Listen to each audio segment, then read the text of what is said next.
Ok, hermanos, Dios les bendiga. Como dijimos en la mañana que iba a haber un segmento de pregunta y respuesta. Así que pueden hacer ustedes su pregunta. La metodología que vamos a usar es la siguiente. El hermano que quiera hacer la pregunta va a levantar la mano para que el hermano le lleve el micrófono, para que la pregunta quede grabada en el video, así como también la respuesta. Entonces, hermanos, vamos a iniciar con el segmento de pregunta y respuesta. Buenas tardes, hermano. Mi pregunta es la siguiente. ¿Los 144,000 es algo simbólico o es literal? Ok.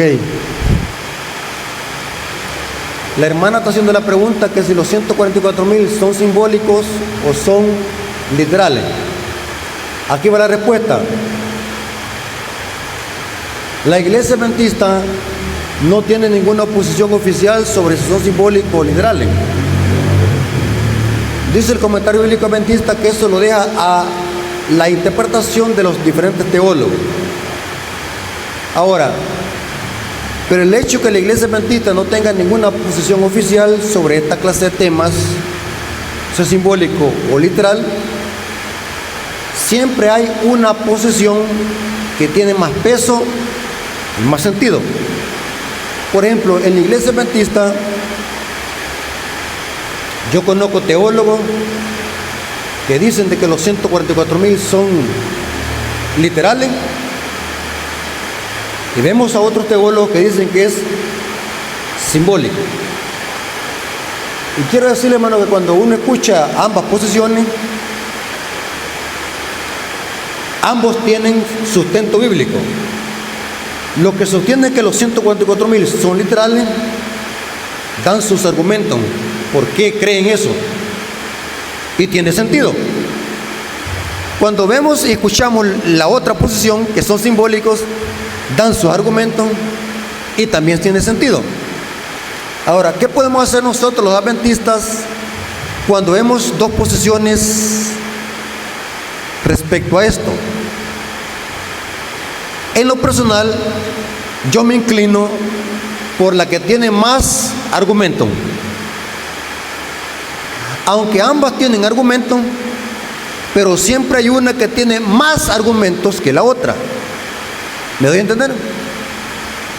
Yo he estudiado ambas posiciones, y cuando escucho la posición de que los 144,000 son simbólicos, tiene más argumentos y más sentido. Ahora, ¿por qué decimos que los 144,000 son simbólicos?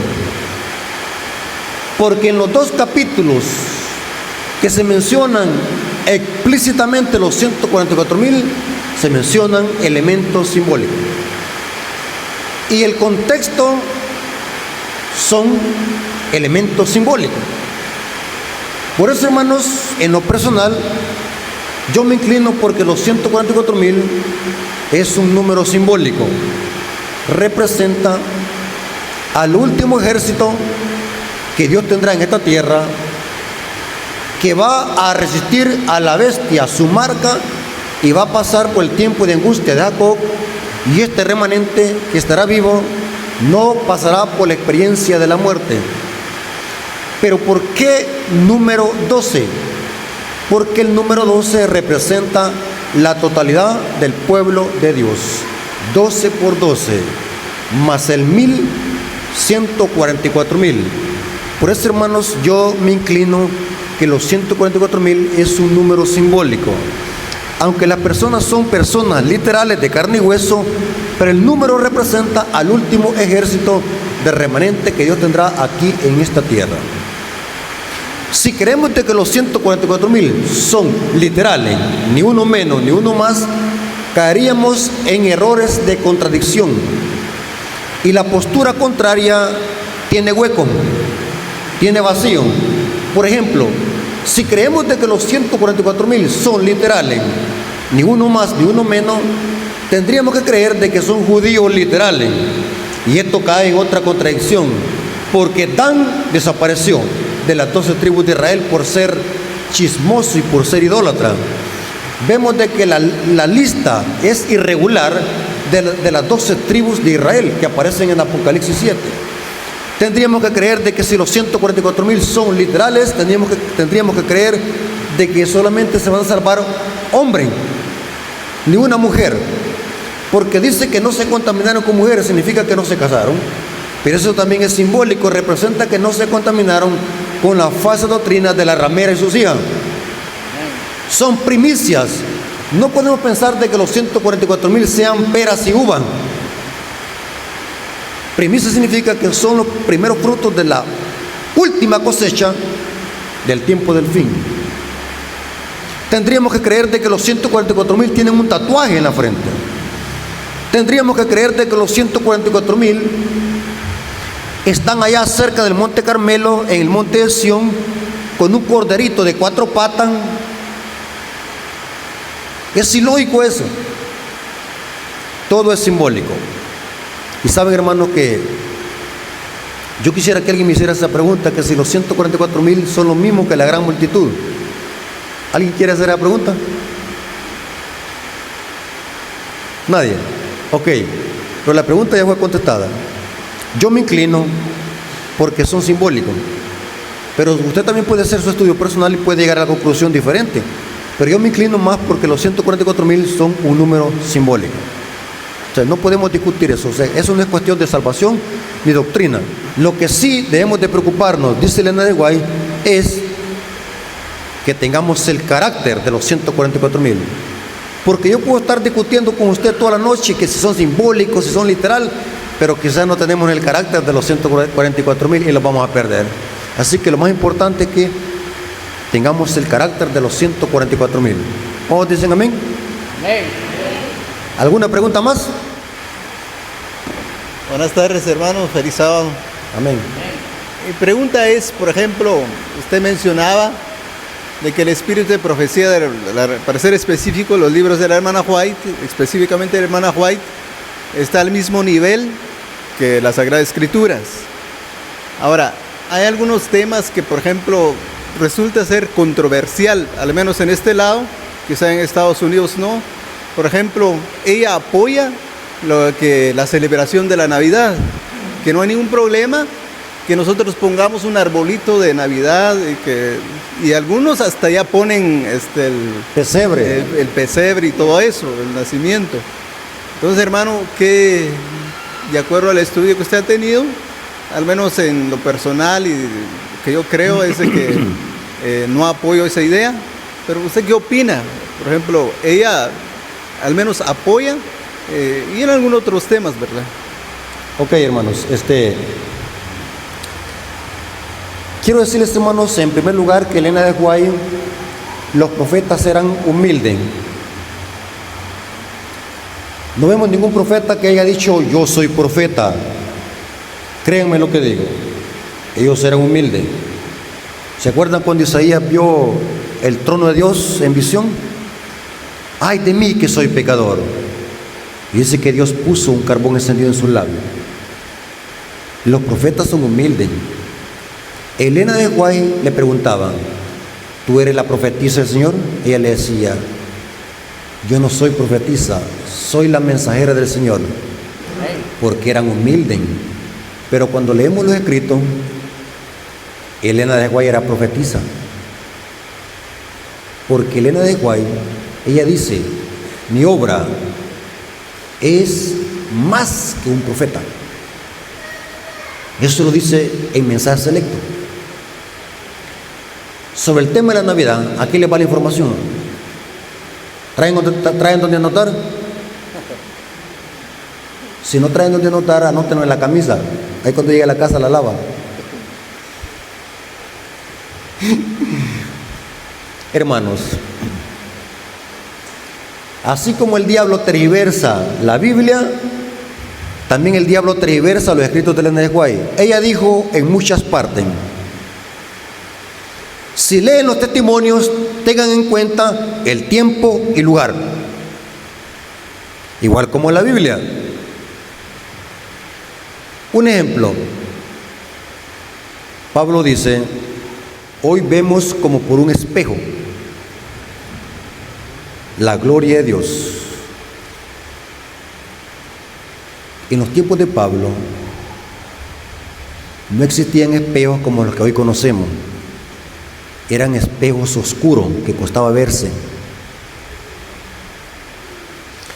Cuando Cristo dijo, es mejor que pase un camello en el ojo de una aguja en un rico que entre en el reino de los cielos, no se refería a las agujas que nosotros conocemos. El contexto histórico se refiere a puertas pequeñas que estaban dentro de un marco de una puerta grande sobre los muros, y esa puerta pequeña se le conocía ojo de una aguja. Noten que cada palabra tiene su contexto. Vámonos a Elena de White. ¿Qué libro prefieren los adventistas que rechazan a Elena de White en diciembre? ¿Qué libro es el que van a sacudir y le quitan el polvo y las telas arañas y hasta las tortillas y los pedazos de tortilla en medio? ¿Qué libro es el que aman en diciembre los que no quieren a Elena de White? Un libro que se llama Hogar Cristiano. Hay un capítulo que se llama La Navidad. Ese capítulo lo aman los adventistas que aman la Navidad. Lo aman y solamente ahí se acuerdan de citar a Elena de White. Pero cuando Elena de White dice que ya no comamos carne, ese es legalismo. Cítame la Biblia. Pero cuando viene Navidad, como no pueden defenderlo con la Biblia, citan a Elena de White. Pero cuando Elena de White habló del arbolito de Navidad, tenía su contexto histórico. El libro Hogar Adventista es una compilación de citas de Elena de White, extraídas de una revista llamada Review and Herald de 1844. Elena de White escribió un artículo que se llamaba La Navidad en la Review and Herald. Cuando leemos todo el capítulo, vamos a ver de que Elena de White recomendó poner un árbol de Navidad en el púlpito. La pregunta es ¿para qué y cómo? Cuando leemos todo el artículo que Elena de White escribió, es que en los tiempos de Elena de White era muy común poner árboles de Navidad en los templos. Y ella sugirió que en lugar de adornar el árbol de Navidad con gallardetes, con esferas y con luces y con estrellas, fuesen a conseguir un árbol verde, siempre verde, natural, sin adornos, sino que natural, y pusiesen ofrendas, colgaran ofrendas, porque en esa época estaba la iglesia pasando una crisis de construcción. Había un hospital de construcción y había un sanatorio en Oakland y Battle Creek. Y las ofrendas se usaron para eso. O sea que el tema de Elena de White fue exclusivo para una época determinada, porque la iglesia estaba pasando por una crisis económica. O sea que el tema del árbol de Navidad no fue un mandamiento, sino que era simplemente un árbol verde. Si ustedes ven la iglesia, las iglesias que ponen árbol de Navidad en Estados Unidos son más liberales. Ponen árboles de Navidad artificiales con gallardetes, con una estrella, ponen regalos, porque se han desviado por completo de lo que dijo Elena de White. Porque lo que están haciendo estas iglesias siguiendo una tradición de la iglesia católica, no están haciéndolo con el propósito que dijo Elena de White. ¿Me doy a entender? Y saben algo, hermanos, si Elena de White estuviera viva, se muriera de un infarto. ¿Cómo han usado su escrito para pervertir lo que ella quiso decir? Y cuando se lee la revista completa, la Review and Herald, que está en inglés, en internet puede usted buscar la Review and Herald de 1844, la Elena de White al final del artículo dijo: al sabio una palabra le basta, porque ella sabía que muchos iban a pervertir sus escritos para defender una tradición que tiene que ver con el catolicismo romano. Pregunto, Hoy como adventistas necesitamos un árbol de Navidad para ofrendar. ¿Lo necesitamos? No. Ustedes, hermanos, aquí en Chocolá, ¿usaron un árbol de Navidad para recoger ofrendas para reconstruir este templo? ¿Cómo consiguieron el dinero? Puros donativos y ofrendas de los hermanos. O sea que el tema de Elena de White fue un contexto histórico y cultural. No tiene nada que ver con nosotros hoy. Pero muchos han usado eso para pervertir las citas. Hermanos, es terrible ver en Navidad cómo celebran, cómo hacen comilonas, cómo se desvelan, cómo en los púlpitos hay hasta la vaca y la burra, fuera de contexto. Fuera de contexto. Ah, sí, hermano, pero Elena de White dijo que celebráramos la Navidad. Sí, Elena de White celebraba la Navidad. Pero ¿qué significa celebrar la Navidad en los escritos de Elena de White? Muy buena pregunta. Elena de White, para Elena de White, ¿saben qué significaba celebrar la Navidad? Ella, y esto es importante, hermanos, que lo hagamos en diciembre y no solamente en diciembre, porque Elena de White está diciendo que podemos extraer un principio de esto. ¿Qué era celebrar la Navidad en los escritos de Elena de White? ¿Quieren saber? Elena de White recogía comida para irle a repartir a los pobres. Por eso es que ella dice, celebremos la Navidad en honor a los pobres, porque ella usaba esa fecha para ir a recoger dinero, e ir a darle de comer a los pobres. ¿Hacen eso? ¿Hacen eso acá? ¿Se dan cuenta? No se hace eso, porque las iglesias hoy lo que buscan es seguir una tradición. ¿Saben de qué hay iglesias donde se ponen hasta gorros del Papá Noel? ¿Qué tiene que ver Santa Claus con el mensaje del tercer ángel? ¿No? Fuera de contexto. O sea, vemos de que el diablo, así como pervierte la Biblia, también pervierte las citas del espíritu de profecía. Y Elena de White dijo, al sabio una palabra le basta, porque cuando leemos todo el artículo se entiende lo que ella quiso decir. Un tema exclusivo por algo que estaba pasando en la iglesia, eran una necesidad económica. Usted me va a decir, ¿acaso no era mejor que se quitara ese árbol en los tiempos de Elena de White? Elena de White dice que hay que tener cuidado con el débil en la fe, y por eso ella tuvo cuidado con el débil en la fe, lo mismo que dijo Pablo. Yo por mucho tiempo tenía ese prejuicio, pero ¿por qué Elena de White recomendó eso? Hoy entiendo que Pablo también usaba ese mismo principio, cuidar el débil en la fe. Pero Elena de White nunca dijo que pusiéramos un árbol artificial, sino que dijo un árbol fresco, siempre verde. Pero es interesante, hermanos, que cuando viene la Navidad, hermanos, ¿cómo defienden esa tradición? La defienden a capa y espada. Y saben, hermanos, para cerrar este segmento, yo no tengo problema con un hermano que celebre la Navidad. Al fin y al cabo, cada quien es libre de su vida. Pero me preocupa que usen los templos para hacer eso. Adornarlos con ¿cómo se llama esa flor que sale en diciembre? Una flor roja. Pascua, Santa Claus. Disfrazarse fuera de contexto. Nada tiene que ver con lo que dijo Elena de White. Entonces, el mismo libro Hogar Adventista trae un asterisco allí. ¿Tendremos árbol de Navidad? Elena de White dice, eso no extraña pecado.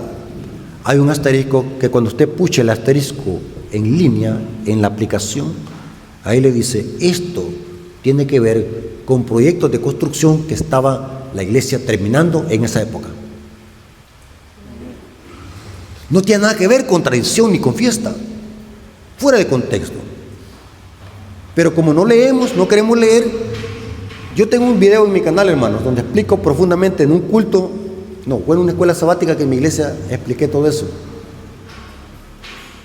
Y, hermanos, yo pertenezco a un distrito que es conservador. En mi distrito al que yo pertenezco, ahí no se anda celebrando ni Navidad, ni el Día del Padre, ni el Día de la Madre, ni el Día de la Coneja de Pascua.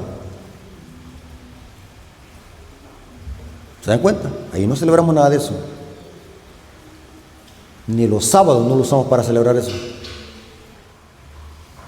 Los disidentes son esos que están celebrando fiestas paganas en los templos. Esos son los disidentes. ¿Sí? Dígame usted, hermano, ¿qué tiene que ver el Día de las Madres con el sábado? Seamos sinceros, no quiero que lo vayamos al extremo y no me vayan a decir fariseos, pero usemos la lógica. ¿Qué tiene que ver el Día de las Madres con el sábado?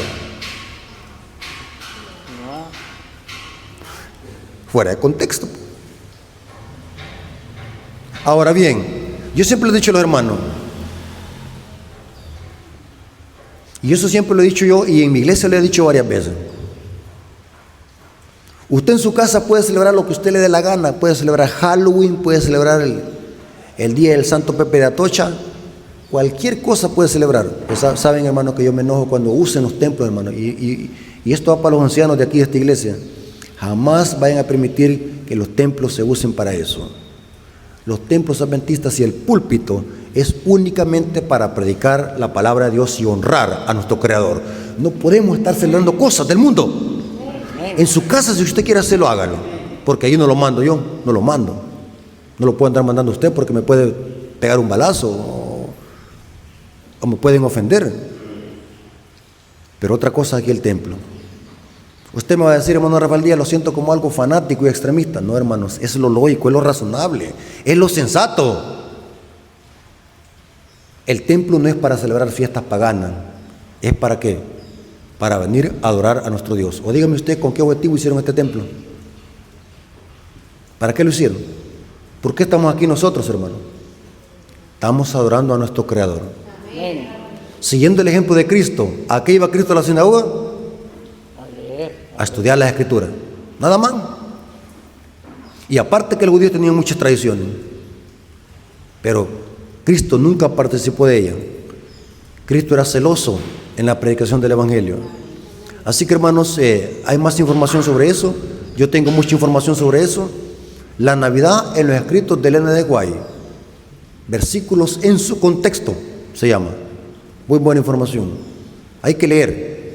Yo no soy el Papa para que me crean todo lo que yo digo. Mi objetivo es que ustedes investiguen, lean, hagan su propia conclusión y así pueden ustedes pensar si lo que yo digo es verdadero o falso. ¿Lo aceptan o lo dejan? Dios les bendiga. ¿Otra pregunta? Sí, hermano, tengo otra pregunta. Usted nos habló acerca de el vino jugo de uvas y el vino que nos corrompe, ¿verdad? Y que nos hace olvidar la ley de Dios.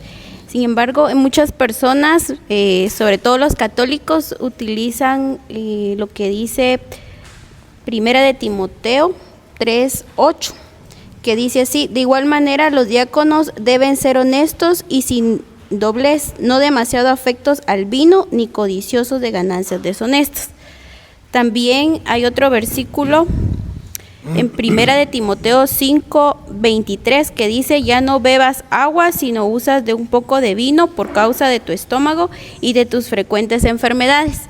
El día anterior que usted habló de ese tema, justamente empezamos a conversar con personas católicas en mi trabajo y ellos empezaron a utilizar este texto, ¿verdad? Pero lo interpretan de otra manera, pero quisiera ver su punto de vista, hermano. Hermanos, dice la palabra de Dios de que los indoctos tuercen las Escrituras para su propia perdición. El apóstol Pablo escribió cosas difíciles de entender y uno de esos textos es ese. Lo que yo he investigado, yo prediqué un tema sobre eso, ahí en mi canal está. Bebe un poco de vino por causa de tu estómago.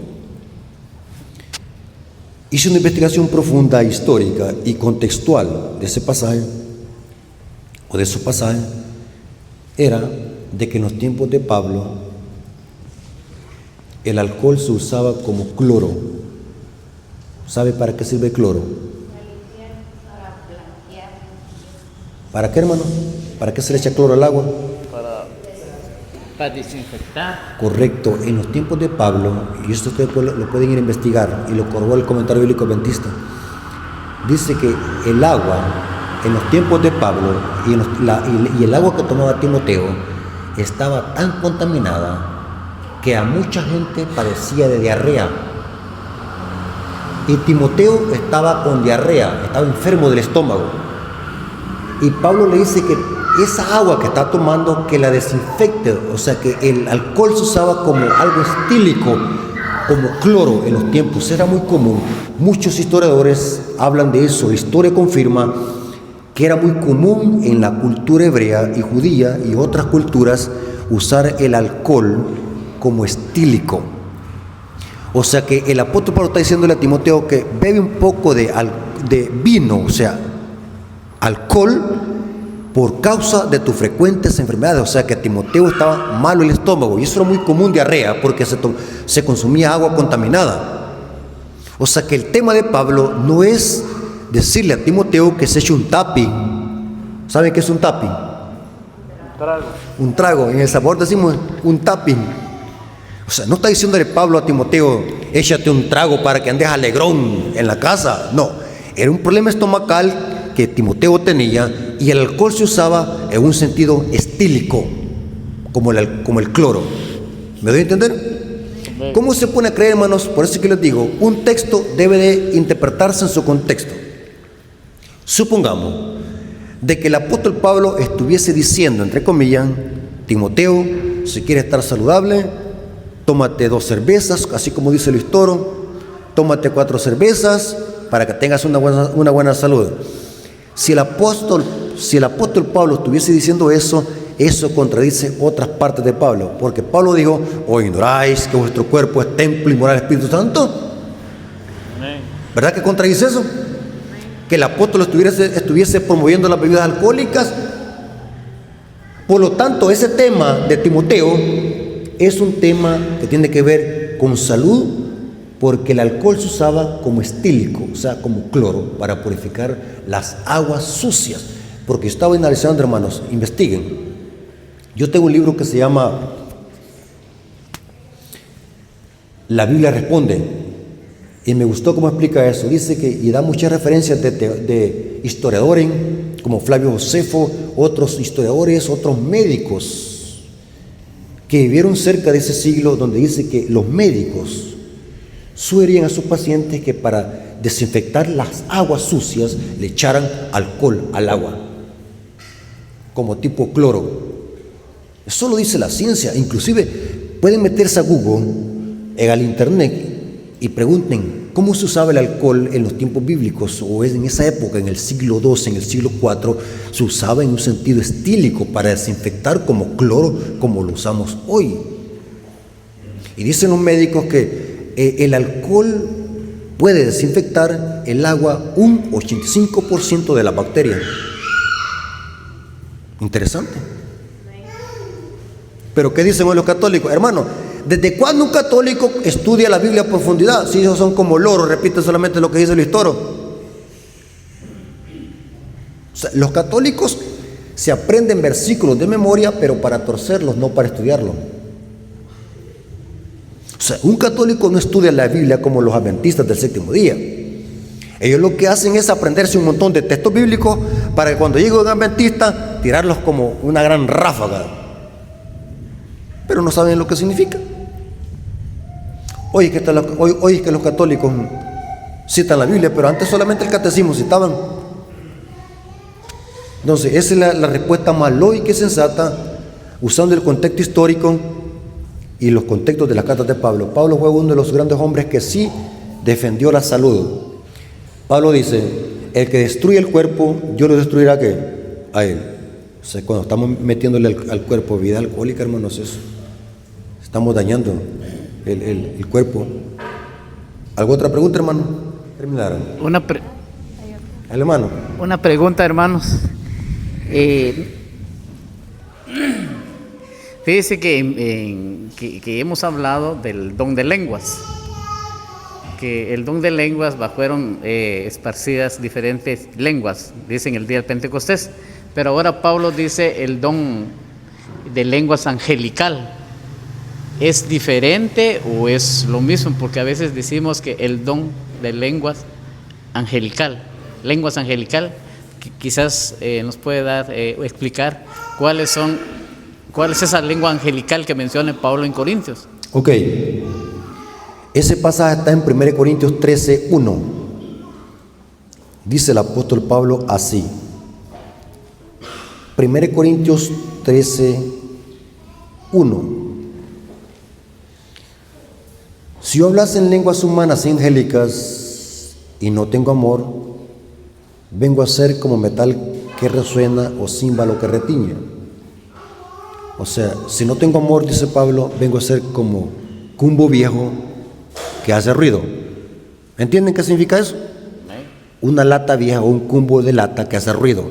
Solamente le pega a usted el ruido. ¿Qué debemos de hacer para nosotros interpretar este texto?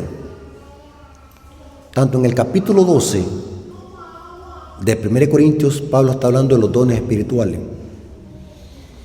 En el capítulo 14, Pablo habla cómo los corintios habían pervertido los dones espirituales y el don de lengua. Lo habían pervertido.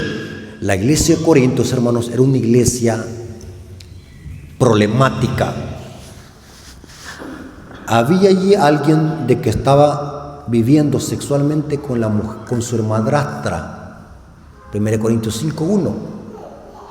Hay un pecado, dice, que ni tan siquiera se mencione con los gentiles, que hay alguno que tiene la mujer de su padre, o sea, está viviendo con su madrastra. Habían cristianos en Corinto, en la iglesia, que estaban usando la Santa Cena como comilona. Noten. En el capítulo 3, Pablo tiene que exhortarlos por ser carnales, porque estaban divididos. Porque uno decía, yo soy de Apolo, otro de Cefas, y otro de Pablo, y otro de Cristo. Eran carnales, estaban divididos por esto. Había cristianos que estaban participando de la comida sacrificada a los ídolos, 1 Corintios 10. O sea que la iglesia de Corintios era una iglesia problemática. La más problemática porque los Corintios eran un puerto cosmopolitano. Dice la historia que en los Corintios estaban los burdeles más famosos y grandes, porque era un puerto. Los hombres que llegaban de grandes expediciones en el barco solamente llegaban a visitar los burdeles. Por eso es que los burdeles, cuando alguien quería ir a los burdeles, a visitar los burdeles, se llamaba o se le decía: vamos a ir a corintianizar. Significa, vamos a ir a los burdeles. Por eso es que Pablo le dice a las cristianas, a las mujeres, usen un velo para que se distingan de las prostitutas de las cristianas. Y cuando vamos a 1 Corintios capítulo 13, versículo 1, dice: si hablar en lenguas humanas y angélicas y no tengo amor, de nada me sirve. O sea que Pablo está usando una hipérbole.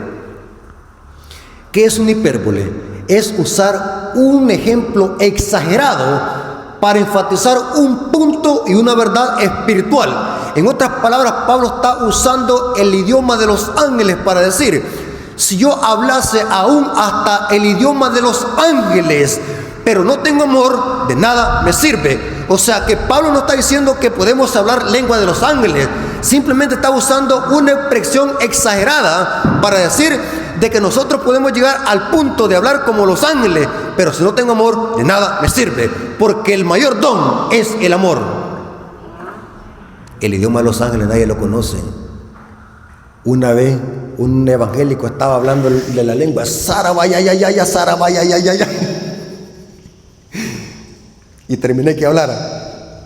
Disculpe, mi hermano, le dije, ¿y usted habla en lengua? Le dije, sí, me dijo. Permítame, le dije yo. Fui ligero a la casa, y fui a sacar un libro de inglés. Y le dije, tradúzcame esta página, ¿cómo dice? Se quedó mudo. Usted dice que habla en lengua, tradúzcame. Tiene que hablar en inglés. Tradúzcame cómo dice este libro. Se quedó pasmado. Porque eso es pura payasada, hermano. Eso que hacen es pura payasada para impactar a la gente. Eso no es don de lengua. Eso se llama zarigonza, palabrería. Lo que Pablo está diciéndole a los corintios, porque los corintios habían pervertido el don de lengua, lo habían pervertido. ¿Sabe qué significa pervertir? O sea, habían dado de lado el amor. Y Pablo usa una expresión exagerada. Inclusive Pablo en 1 Corintios 13 pone ejemplos exagerados. Si yo diese mi cuerpo para que sea quemado por otro, ¿quién va a hacer eso? Pero está exagerando. Si yo diese mi cuerpo para que sea quemado por otro, si no tengo amor, de nada me sirve. Lean 1 Corintios 13. El idioma de los ángeles nadie lo conoce. Es un misterio. Nadie conoce el idioma de los ángeles. Dígame usted en qué idioma hablan los ángeles, o Dios en qué idioma habla. No se conoce su misterio. Alguien puede decir, pero el apóstol Juan habló con el ángel Gabriel. Hermanos, entendamos la Biblia, por favor, hermano. Los profetas escriben de acuerdo a su lenguaje humano para transmitir mensajes, pero no sabemos qué idioma habla Gabriel. No sabemos si habla inglés, hebreo o francés, no sabemos. Porque la inspiración no obra en las palabras, sino en la mente del profeta. Entonces, no sabemos de qué manera el ángel Gabriel le habló a Juan o a otros profetas. Dios, no sabemos de qué manera les habló. Lo que sí sabemos de que Dios les habló, pero no sabemos cómo y en qué idioma. Así que los profetas, para poder transmitir eso que Dios les habló en el intelecto, ellos buscan sus propias palabras para plasmarlo en la Biblia. Por eso es que la Biblia tiene doble autoría. Es inspirada por Dios en la mente del profeta, y el profeta escribe con sus propias palabras, usando cultura, dialectos o cualquier literatura que se encuentre en su tiempo y que se conozca. Por eso es que la Biblia tiene doble autoría. Entonces, el idioma de los ángeles, ¿cómo se puede creer, hermano? Esto es hasta ridículo, llamarle idioma de los ángeles a eso que hacen en esas iglesias evangélicas, hermano. Eso es hasta una ofensa para Dios. ¿Cómo se puede creer que un ángel va a hablar de esa manera? Cha, cha, cha, cha, cha, cha, cha, cha. Es terrible, hermano. Y saben, hermano, que una vez fui a una iglesia evangélica que parece que se llama Elín. Yo no era adventista todavía. Fui a una iglesia evangélica porque un amigo me invitó. Y cuando empezaron a orar bien tranquilamente, bien serenamente, pero después iba subiendo el tono, como que se les estaba dando volumen, y se empezó aquel gran desparpajo y gran desorden, hermano. Se empezó una muchacha, se levantó aquí, míreme, bailando y dando vueltas así, mire, diciendo que era un vaso del Espíritu Santo. De repente, otro aquí, mire, me afligió. Me afligió, o sea que... Y yo sentía que el pastor que estaba predicando se me quedaba viendo, porque yo no cerraba los ojos, porque no me convencía de Dios. Porque todo allí orando y saltando, y solamente yo sentado así como que era una piedra de ahí. Yo creía que eso era de Dios, pero hoy que leo la Biblia sé que eso es puro espiritismo. El don de lenguas en las iglesias protestantes, dice Elena de White, que es una manifestación espiritista de los últimos días. El falso don de lengua. ¿Saben qué es hablar en lengua? Es hablar en diferentes idiomas y dialectos, pero dados por el Espíritu Santo, donde se necesita. Pregunto, ¿necesito yo hablar en lengua acá? ¿Por qué? Entendemos. Porque me entienden y todos hablan en español. Pero supongamos de que mandan al hermano Rafael Díaz para China y yo me quedo como pasmado ¿y qué estoy haciendo en China? Pero yo me he mandado a predicar a China. Entonces Dios me da el don de lengua y empiezo a predicar. Yo, mire cómo trabaja el Espíritu Santo. Y eso lo dice Elena de White y lo corrobora el comentario bíblico adventista. Mi mente puede pensar que estoy hablando en español, pero el chino me lo va a estar entendiendo en chino, en mandarín. ¿Sí? Así trabaja el Espíritu Santo. Es un misterio cómo trabaja. Pero don de lenguas no es hablar ese cuchicheo. Don de lengua es hablar idiomas y dialectos, pero sin irlos a aprender a la escuela, sino que son impartidos por el Espíritu Santo donde se necesitan. Aquí se necesita el don de lengua, hermano. ¿Se necesita aquí? No, ¿por qué? ¿Me entienden? Y todos hablamos que español. Hermanos, otra pregunta. Ahí está el micrófono, hermano.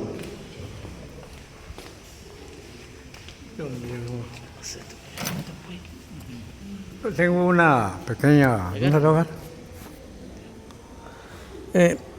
acerca del libro de los Gálatas. Ok. Y Gálatas, específicamente capítulo 3, cuando Pablo le dice a los Gálatas: oh Gálatas insensatos, ¿quién os fascinó? ¿Por qué problema? ¿Qué estaba sucediendo en esa iglesia de Gálatas por la cual el apóstol Pablo haya tratado de corregir esa situación? Pues, y ¿qué era lo que lo motivó a él a hablarles así a los Gálatas? Ok. Sí, solamente, hermano. Ok, entendí su pregunta. Ok. Hermanos, el libro de los Gálatas, hermanos, la carta de Pablo a los Gálatas es una carta que presenta la justificación por la fe. El apóstol Pablo era un misionero, pionero, fundaba iglesia. Los Gálatas fue una iglesia que Pablo fundó, los galos, los Gálatas. Y había un problema que siempre que el apóstol Pablo fundaba una iglesia, él se iba para otro lugar y no tardaban en llegar los judaizantes, falsos maestros judíos, que querían imponer el rito de la circuncisión. Más de 8 veces en el libro de los Gálatas, Pablo está condenando la circuncisión. Aunque Elena de White en el libro Mensajes Selectos dice que en el libro de los Gálatas se habla de las 2 leyes, tanto moral como ceremonial, el tema de Pablo es condenar el legalismo agresivo que los judaizantes habían impuesto a los Gálatas. ¿En qué sentido? Los Gálatas o los falsos maestros decían a la iglesia, a los gentiles de Galacia, que para ser salvos tenían que circuncidarse y guardar toda la ley. Eso era un atentado al evangelio. Porque Pablo dice que los gentiles por la fe han sido aceptados en la familia de Dios. No hay judío, ni griego, ni esclavo, ni libre, todos sois uno en Cristo. Y si ciertamente sois hijos de Abraham, sois herederos de la promesa, dice Gálatas 3, 28 y 29. Pablo ahora le dice a los Gálatas: oh Gálatas insensato, ¿quién los fascinó para no creer a la verdad? Empezaste por el Espíritu y hoy terminas por la carne. Porque Pablo les había presentado el Evangelio, la cruz de Cristo. Ahora los Gálatas estaban aceptando las costumbres judaizantes de volver otra vez al rito de la circuncisión. Y Pablo dice: la circuncisión nada es, ni la incircuncisión, sino guardar los mandamientos. El tema de Pablo en los Gálatas es atacar el legalismo agresivo, usar la ley como medio de salvación y presionar a los gentiles para que se circunciden. Ese es el tema. En mi canal también tengo un video sobre eso. Hermanos, Dios les bendiga. Hasta aquí llegamos con este segmento de preguntas y respuestas. Para mí ha sido un privilegio estar aquí con ustedes durante toda esta semana.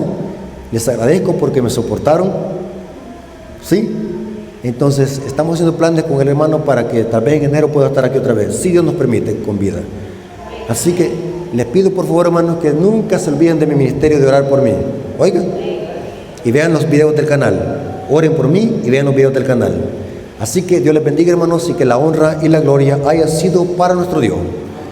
Vamos a orar, hermanos, para despedirnos. Quiero que vengamos de rodillas, así que vamos a orar. Oremos.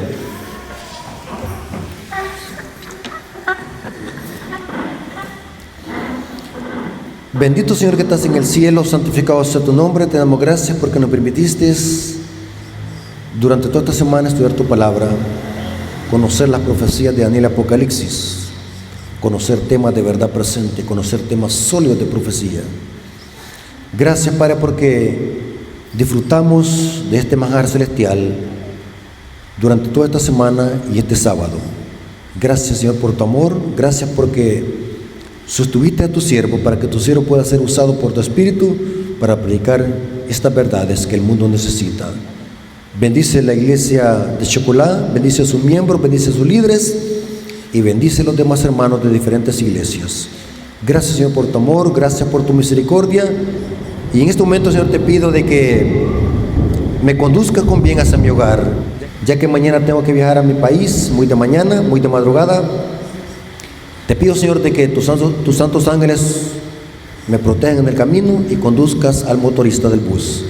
Gracias, Padre, por tu amor y tu misericordia. Te lo agradecemos en el nombre de Jesús. Amén. Ok, hermanos, Dios me los bendiga y tengan una feliz semana.